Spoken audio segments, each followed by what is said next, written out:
Welcome to the banker lamp. Please enjoy the video. You start by controlling the environment and the muzzle. Point the handgun in a safe direction and keep your finger off the trigger.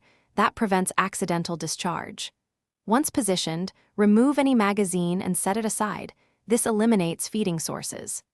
Make sure you have a sturdy work surface, good lighting, and eye protection so you can see chambers and components clearly. Doing these steps first reduces risk and makes the following inspection straightforward and methodical. Next, open the action to expose the chamber and barrel.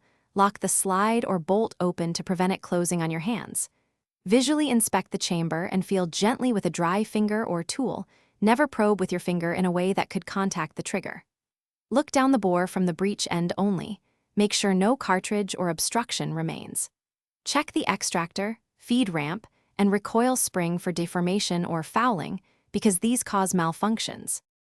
Once clean and inspected, reassemble the handgun following manufacturer instructions.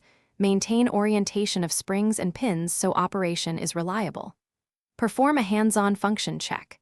Cycle the action, operate safeties, and confirm trigger reset without live ammunition present. This verifies mechanical function. If something feels rough, binding, or the safety doesn't engage, stop and don't force it. These are signs to consult the manual or a qualified gunsmith. Troubleshooting early prevents damage and maintains safety. Thanks for watching. If this was helpful, leave a like and consider subscribing. See you next time.